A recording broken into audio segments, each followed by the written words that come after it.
This call is now being recorded. Good morning, everyone. Our today's topic of lecture is the power factor improvement by using the static capacitor.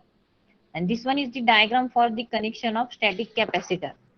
This one is the simply three-phase induction motor. That means this one is the inductive load.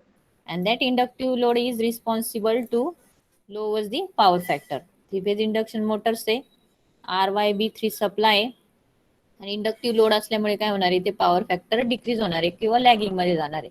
Then to improve the power factor of this induction motor or the supply we have to connect the static capacitor in the this manner. म्हणजे हा एक delta टाईपच्या structure मध्ये आपण तो connect करणार आहे. Then firstly this method is follows by factory widely. म्हणजे इंडक्शन मोटर्स या जनरली युटिलाइज केल्या जातात डिफरंट इंडस्ट्रीमध्ये. तर तिथे ही स्टॅटिक कॅपॅसिटरची जी काही मेथड ती इम्प्लिमेंट केली जाते. Then by connecting the capacitor in parallel with the equipment working at the low power factor. हे जेवढे पण कॅपॅसिटर कनेक्ट केले हे सगळे पॅरलल मध्ये कनेक्टेड आहे. डेल्टाचं स्ट्रक्चर फॉर्म झालेलं आहे but it is connected in parallel with that equipment. तर इंडक्शन मोटरच्या पॅरलल मध्ये कनेक्टेड केलेले so that we can improve the power factor. Then एकदम सिंपल आहे. Power factor draws the leading capacitor draws the leading current whenever that is the your induction motor lags the your current. Induction motor काय होणार आहे lagging नेचरचा current develop करणार आहे because it is a inductive load. Then this capacitor draws the leading current so that they resultant. मग या दोघांचा resultant काय होईल lagging power factor lagging current become improve with the help of your static capacitor due to its nature of leading current. मग काय होणार आहे ते दोघं एकमेकाला न्यूट्रलाइज करणार आहे. सो द पार्टली और completely neutralise the lagging reactive component of the load current. एकदम कम्प्लिटली तर काही असं आयडियल पोझिशनला होत नाही का सगळा तुमचा जो काही लॅगिंग नेचरचा करंट आहे तो एकदम लिडिंग पोझिशनला जातो किंवा इन फेज मध्ये येणार असं नाही होत. समवट लॅगिंग नेचर असतं पण ते 0.5 लॅगिंग असायच्या ऐवजी ते 0.7 किंवा 0.8 लॅगिंग मध्ये येणार आहे. म्हणजे जो काही तुमचा पॉवर फॅक्टर आहे तो समवट तिथे लिडिंग नेचर मध्ये येणार आहे. म्हणजे पॉवर फॅक्टर इम्प्रूव्ह होणार आहे. Consequently the power factor of the load get increases. And for the three phase load capacitor are connected in star or delta manner. हे जे स्ट्रक्चर आता इथे आपल्याला दिसताना कुठल्या मॅनर मध्ये ड्रॉ केलेलं आहे ऍज अ डेल्टा मॅनर मध्ये. That means there are three capacitor which is internally connected in delta with each other and then this is connected to your RYB, that is the three phases of induction motor. This is a simple way of connection of capacitor and there is very simple working behind that. That means capacitor draws the leading current, that's why it neutralizes the lagging current and power factor become increases or the improve particular that devices. Clear? समजलं का सगळ्यांना काय समजले का participants? का दुसऱ्या diagram वरनं मी तुम्हाला त्यांची जी फेजर डायग्राम आहे त्यात काय मॉडिफिकेशन होतात ते इथे शो करते. म्हणजे तुम्हाला थोडंफार त्यांची जी काही फेजर डायग्राम आहे ती क्लिअर होणार आहे. दिसती डायग्राम सर्वांना? Yes, ma'am, this thing. It is a regular diagram. That means it consists of inductive load, resistor and inductor. म्हणजे inductive load आहे. For that, this one is the phasor of voltage and current is lag with respect to voltage at an angle phi. म्हणजे ही आपली conventional diagram आहे की ही आपलं circuit आहे त्याच्यामुळे हा पॉवर फॅक्टर लॅगिंगला गेलेला आहे. Then in this second position suppose इथे आपण काय केलं आहे याच्यामध्ये कॅपॅसिटर ऍड केला किंवा कॅपॅसिटिव्ह सर्किट ऍड केलं. तर सेकंड डायग्राम आहे बघा इथे. हा जो काही इंडक्टिव्ह लोड आहे त्याच्या अक्रॉस मध्ये हा कॅपॅसिटर कनेक्ट केला. आता त्याचा रिझल्टंट म्हणजे या फेजर डायग्राम वरती कसा इफेक्ट होतोय बघा. Firstly suppose this one is the vector of voltage. First I1 current is flowing through your inductive load. मग तो I1 चा जो काही करंट आहे तो आपण लॅगिंग नेचर मध्ये ड्रॉ केलेला आहे. Then I2 is the total current and IC is the current flowing through the capacitor. Incoming current is equal to the sum of outgoing current.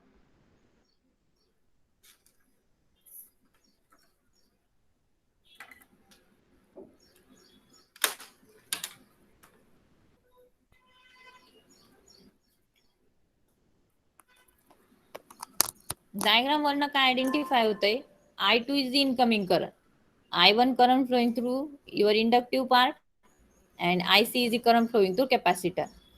जो I2 करंट आहे तुमचा total current, तो या दोघांची addition आहे, म्हणजे इथं कॅपॅसिटिव्ह नेचर असल्यामुळे तो समवॉट इम्प्रूव्हला येणार आहे. मग आयसी हा काय केला, I1 प्लस आयसी, म्हणून जो आयसी आहे तो अपवर्ड नेचरने इथे ड्रॉ केला आणि या दोघांची ऍडिशन केली की तुम्हाला तो I2 भेटणार आहे. म्हणजे इन शॉर्ट काय होतंय का, जो काही तुमचा φ2 अँगल होता तो समवॉट इथे काय झालाय, इम्प्रूव्ह झाला. म्हणजे अँगल इम्प्रूव्ह झालाय मीन्स काय की तुमचा पॉवर फॅक्टर पण इथे इम्प्रूव्ह होतोय. त्या फेजर डायग्राम वरनं क्लिअर झाले सर्वांना की कॅपॅसिटर वरनं आपण जी काही रिझल्टंट वेक्टर डायग्राम ड्रॉ करतो, तर त्यामुळे हा φ2 जेवढा मोठा अँगल होता त्याच्या कम्पॅरेटिव्हली φ1 हा अँगल कमी आहे. आणि cos फाय ची डेफिनेशन काय असते, cosine of angle between voltage and current.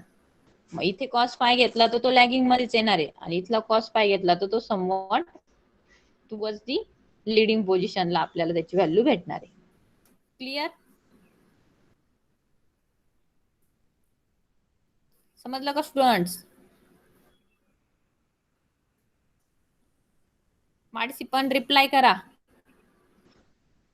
Yes ma'am. Okay,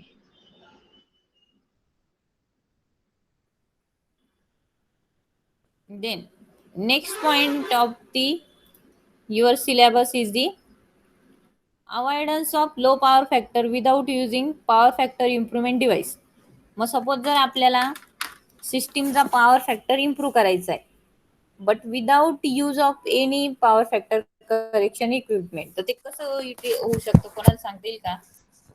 कुठली मेथड किंवा काय आपण तिथे रेमेडी म्हणून यूज करू शकतो without any power factor correction equipment, how we can improve the power factor? कोणाला सांगता येईल का?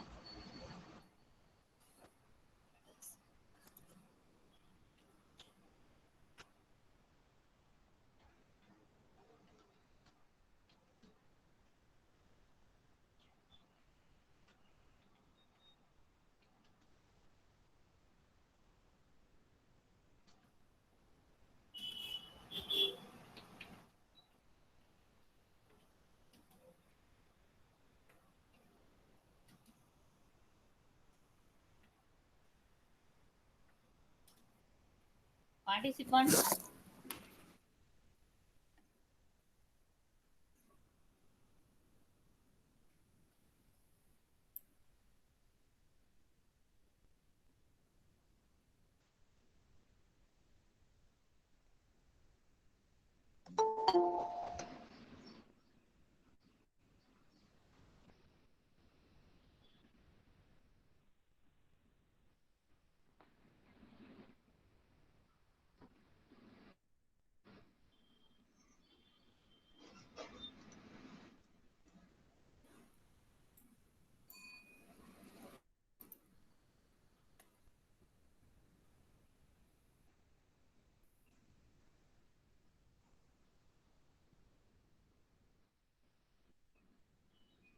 आपण जे डिसएडव्हान्टेज बघितले होते लो पॉवर फॅक्टरचे, ते जर आपण इम्प्रूव्ह केले तर त्याच्या अगेन्स्ट जो काही पॉवर फॅक्टर डिक्रीज होणार होता तो होणार नाही. म्हणजे इथे त्यांनी काय क्वेश्चन विचारला आहे, low power factor, avoidance of low power factor.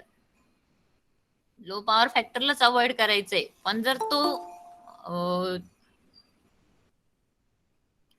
कुठलाही तुमचा पॉवर फॅक्टर करेक्शनचा इक्विपमेंट बसवण्याच्या आधी आपण पॉवर फॅक्टर कसा इम्प्रूव्ह करू शकतो, तर सपोज तुमची जी काही ऍक्टिव्ह पॉवर आहे, तर cos phi is equal to active power upon apparent power, असा तुमचा फॉर्म्युला असतो. मग जर तुमची जी टोटलची पॉवर आहे तीच जर without any voltage drop utilise केल्या गेली तर आपण काय म्हणणार आहे का तिथे पॉवर फॅक्टर इम्प्रूव्ह होणार आहे. देन सेकंडली, जो काही लोड करंट आहे तो इन्क्रीज झाला तर तुमचा I2R कॉपर लॉस वाढतो आणि त्यानंतर सिस्टीमची कन्स्ट्रक्शन मध्ये जे काही करंट कॅरिंग कॅपॅसिटीचा कंडक्टर असतो तो पण त्याचा क्रॉस सेक्शनल एरिया पण जास्त लागतो. तर फर्स्टली मग पहिल्यांदा काय करायचं की ते होऊ नये म्हणून जे तुमचे लाइटनिंगचे लोड्स वगैरे यूज केलेले असतात, म्हणजे तुमचे डिस्चार्ज लॅम्प वगैरे ते कमी युटिलाइज करायचे. Minimum operation of lightly loaded motors तिथे आपण करू शकतो. त्यानंतर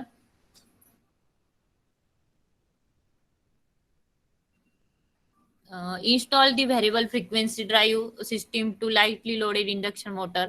मग जिथे आपली लाईटली लोडेड इंडक्शन मोटर असेल तर तिथे आपण व्हेरिएबल फ्रिक्वेन्सी ड्राईव्ह ही सिस्टीम मध्ये बसवू शकतो. Then install the new motor that will be operated near their rated capacity. जर ऍक्च्युअल पेक्षा कमी याला जर मोटर रन होत असेल तर तिथे पण लो पॉवर फॅक्टरची पॉसिबिलिटी देते. तर अशा मोटर्स आपल्या घ्यायच्या की ज्या रेटेड कॅपॅसिटीलाच ऑपरेट होतील.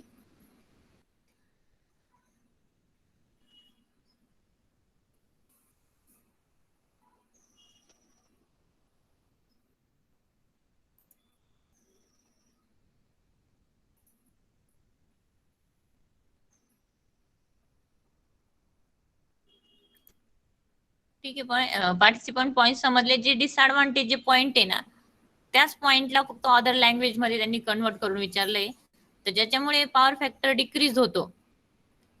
त्या ज्या काही गोष्टी त्याच सगळ्या अवॉइड केल्या तर पॉवर फॅक्टर तिथे इन शॉर्ट काय होतो, इम्प्रूव्ह होणार आहे.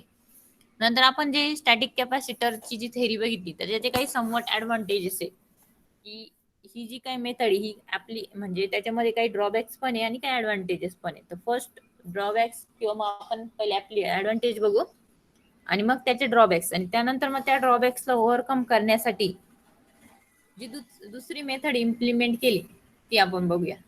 तर firstly they can easily install as they are light and required no foundation. म्हणजे स्टॅटिक कॅपॅसिटरला जर आपल्याला इन्स्टॉल करायचं असेल सिस्टीम मध्ये तर असं काही वेगळं फाउंडेशन वगैरे त्यासाठी क्रिएट करावं लागत नाही आणि मेनली इट इज लाईटली म्हणजे लाईट आहे त्याचं जे काही वेट आहे ते. Then they have low losses and static word तिथे यूज केलेला आहे. स्टॅटिकचा मिनिंग काय असतो, there is no moving part. ह्याच्यामध्ये काय जर मुव्हिंग पार्टच नसेल तर मेंटेनन्स जो काही असतो मुव्हिंग पार्टचा मेंटेनन्स हा जास्त असतो. That's why there is no rotating parts. That's why it required the little maintenance. हा त्याचा मेन ऍडव्हान्टेज आहे. The static capacitor has no any rotating part. That's why it required little maintenance. Then there is some disadvantage of this static capacitor. First, if the voltage exceed the rated value, they are damaged easily. म्हणजे जे capacitor आहे त्यांना जर rated पेक्षा जास्त voltage जर provide केलं गेलं या सिस्टीम मध्ये तर ते इझिली डॅमेज होऊन जातात. Then suppose there is a maintenance in case of static capacitor. जर मेंटेनन्सची जर तुम्ही पोझिशन बघितली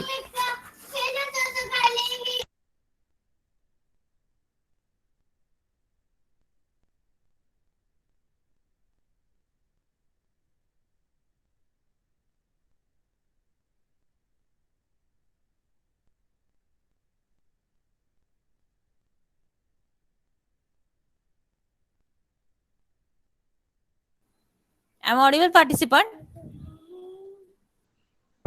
Yes, ma'am. Okay. The second disadvantage of static capacitor is that suppose in case there is a repair of that capacitor, then suppose there is a uneconomical repair, then this capacitor is get permanently damaged. म्हणजे unskilled पर्सननी जर त्या कॅपॅसिटरचा मेंटेनन्सचा काही points केला आणि तो properly जर handle झाला नाही तर तो परमनंटली डॅमेज होतो तो capacitor. And they have short service life. म्हणजे जे कॅपॅसिटरची जी काही लाईफ आहे ती ऍज कम्पेअर टू अदर जे काही पॉवर फॅक्टर इम्प्रुव्हमेंटसाठी डिव्हाइसेस यूज केले त्यांच्यापेक्षा त्याची जी लाईफ आहे ती शॉर्ट आहे. तर these are the some disadvantage of your static capacitor. Clear participant?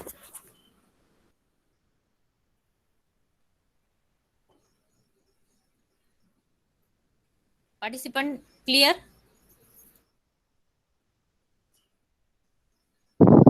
Yes, ma'am.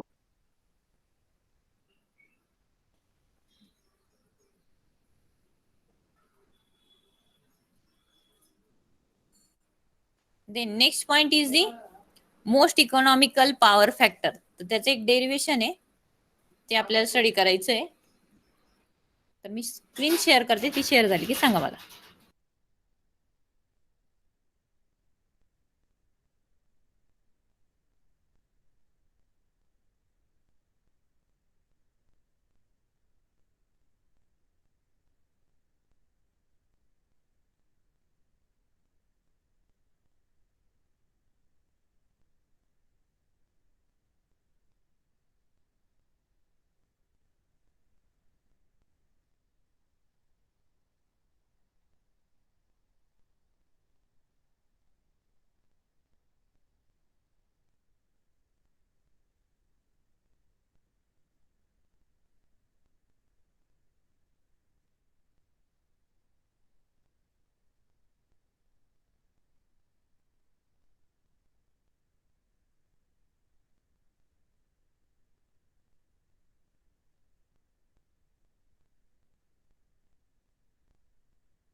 Participant white board share करते, त्यावरती आपण ते डेरिवेशन बघूया. कारण डायरेक्टली स्क्रीन शेअर केली तर तिथे डेरिव्हेटिव्ह वगैरे सगळे अप्लाय केले, ते काय तुम्हाला तिथे ते डेरिव्हेटिव्ह फाइंड आउट करता येणार नाही. तर आपण one by one, step by step ते सगळं बघूया. व्हाईट बोर्ड शेअर झाला की सांगा मला.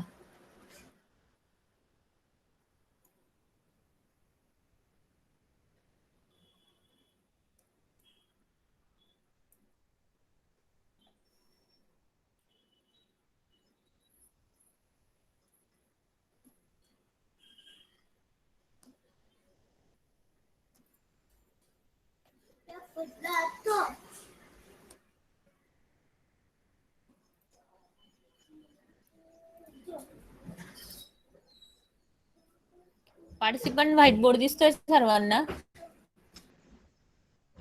Yes ma'am. ओके.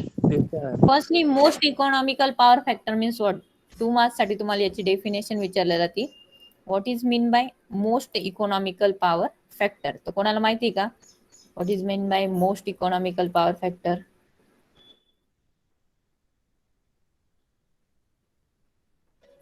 ठीक आहे, listen carefully. The value to which power factor should be improve. The value to which, समजा एखाद्या याची पहिल्या सिस्टीम आहे, ओल्ड सिस्टीम, त्याच्यामध्ये कंपॅरेटिव्हली दोन सिस्टीमला स्टडी करायचंय. प्रिव्हियस ओल्डेड जी सिस्टीम आहे तिचा पॉवर फॅक्टर 0.6 आहे लॅगिंग मध्ये, आणि त्या सिस्टीम मध्ये आपण power factor correction equipment place केला, म्हणजे तुमचा सिंक्रोनस कंडेन्सर किंवा स्टॅटिक कॅपॅसिटर हे तिथे बसवले, तर त्यामुळे पॉवर फॅक्टर इम्प्रूव्ह झाला. तर तो न्यू पॉवर फॅक्टर म्हणजे 0.9 असा आला. तर तो 0.9 जी व्हॅल्यू आहे त्या व्हॅल्यूला तुम्ही म्हणणार as a most economical power factor. Means त्याची डेफिनेशन काय येईल? The value to which power factor should be improve so as to have the maximum net annual saving is known as most economical power factor. मग जो power factor place केलाय device place केले, त्यामुळे पॉवरचं कुठेतरी saving होऊन जेवढी काही पॉवरची नेट अॅन्युअल सेव्हिंग होणार आहे, तर त्याच्या ओरिएंटेशन मध्ये जी पॉवर फॅक्टरची व्हॅल्यू आहे त्याला म्हणणार तुम्ही as a most economical power factor.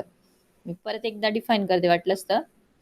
The value to which the power factor becomes power factor should be improve so as to have the maximum annual net annual saving. To have a maximum net annual saving is known as the most economical power factor. Conceptually कळालं का तुम्हाला most economical power factor कशाला म्हणणार?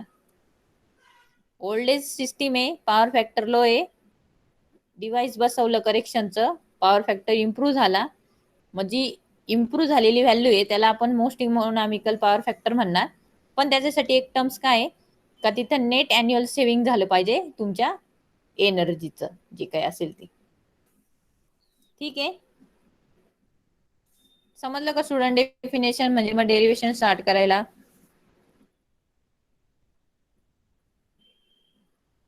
Students reply करा.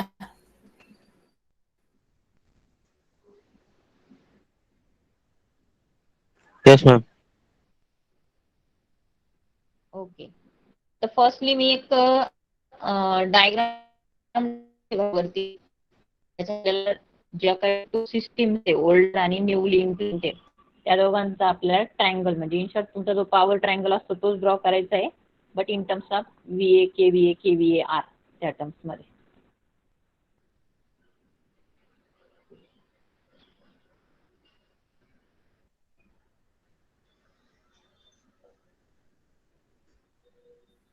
Firstly active power, reactive power and apparent power ही मी draw करून घेते पॉवर ट्रायंगलला. ऍक्टिव्ह पॉवर ही always represented by your horizontal line. Horizontal line आहे ती ऍक्टिव्ह पॉवरने डिनोट केली. त्यानंतर त्यालाच परपेंडिक्युलर आपण दुसरी पॉवर जी ड्रॉ करत असतो ती तुमची रिएक्टिव्ह पॉवर असते, आणि ह्या दोघांची ऍडिशन केली तर तुमची ॲपरंट पॉवर भेटते. हा ट्रायंगल सगळ्यांना नोन आहे ऑलरेडी. आता याच्यामध्ये आपल्याला दोन याला इंडिकेट करायचं आहे, म्हणजे दोन सिस्टीमची पॉवर घ्यायची. फर्स्ट सिस्टीम पहिल्या केसमध्ये power factor correction equipment place केलेले नाहीत त्यावेळेच्या टर्म्स आपण इथे सपोज इंडिकेट करू. तर ही लाईन कसली आहे? पी ची, म्हणजे तुमचा ऍक्टिव्ह पॉवर. ही व्हर्टिकल लाईन आहे. व्हर्टिकल लाईनला आपण दोन पार्ट्स मध्ये डिवाइड करणार आहे. फर्स्ट तुमचा KVAR1 म्हणजे पहिल्या सिस्टीम साठीचा.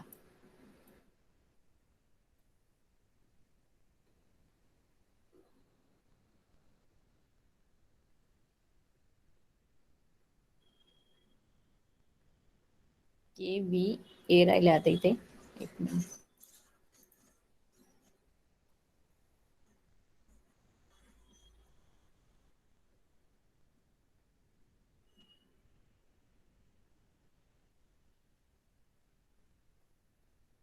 KVAR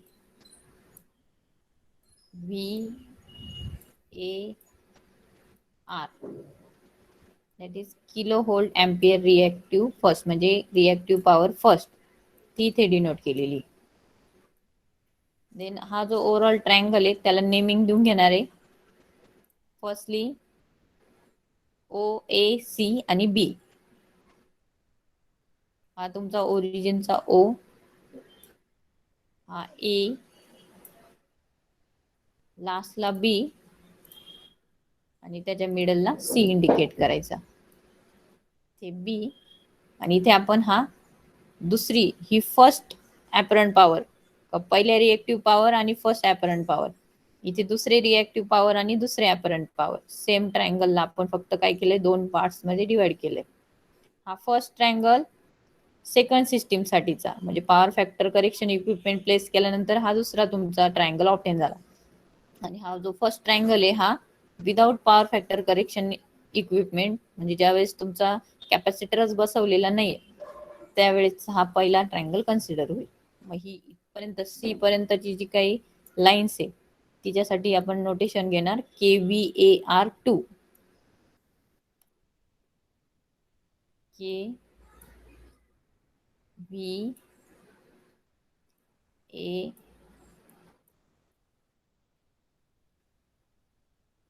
R2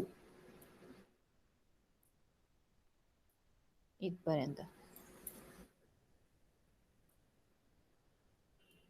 त्यानंतर सेकंड आहे OB, ही टोटल तुमची VA ची पॉवर आहे. दॅट इज दी KVA1 आणि KVA2 आपल्याला तिथे रिप्रेझेंट करायचे. हा जो फर्स्ट आहे इट इज अ KVA1.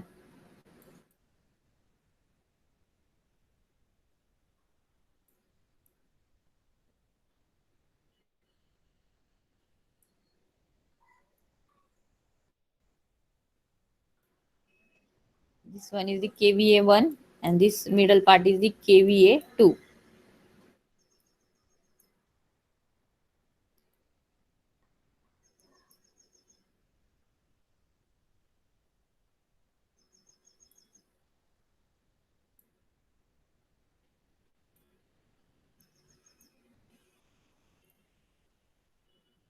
त्यानंतर याच्यामध्ये आपल्याला अँगल प्लेस करायचे. तर दिस वन इज दी phi2, म्हणजे हा दुसरा जो KVA2 आणि KVA-R2 आणि तुमची ऍक्टिव्ह पॉवर सेम असणार आहे, म्हणून हा अँगल तुमचा phi2 ने डिनोट होणार, म्हणजे इम्प्रूव्ह पॉवर फॅक्टरच्या रिलेटेडचा. आणि टोटल जो मोठा ट्रायंगल आहे तो 1 च्या रिलेटेड आहे, म्हणजे पॉवर फॅक्टर फर्स्ट असताना त्याच्यासाठीचा अँगल phi1 कन्सिडर केलाय. क्लिअर. डायग्राम काय ड्रॉ केली, ह्या डायग्राम वरून आपल्याला इकडे रेशोस वगैरे काढायचे. तर ही डायग्राम समजली का पहिले सगळ्यांना, काय रिप्रेझेंट केलंय सर्व त्यामध्ये?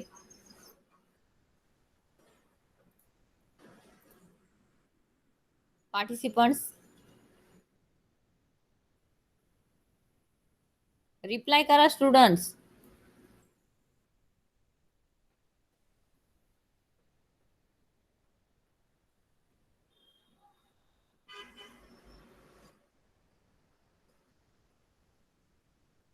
स्टुडंट्स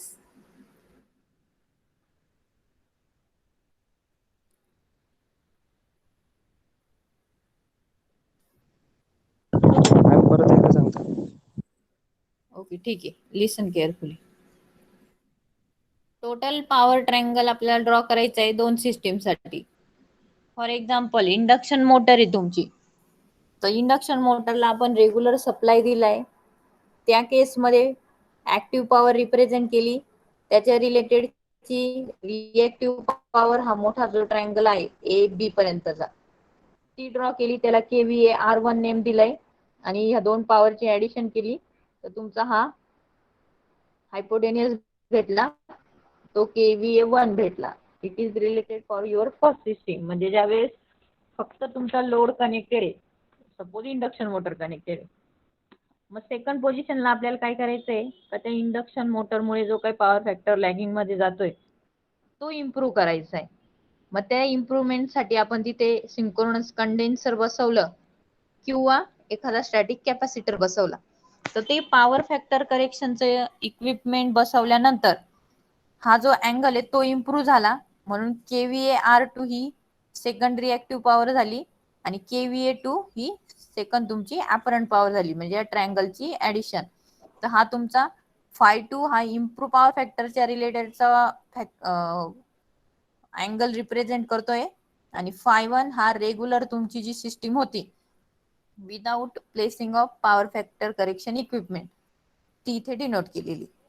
तर फक्त आपण काय केलंय, त्यांची ऍक्टिव्ह रिएक्टिव्ह आणि अपरंट पॉवर फक्त विथ रिस्पेक्ट टू फाय आणि phi1 आणि phi2 रिप्रेझेंट केलंय. समजलं का आता? समजलंय स्टुडंट्स?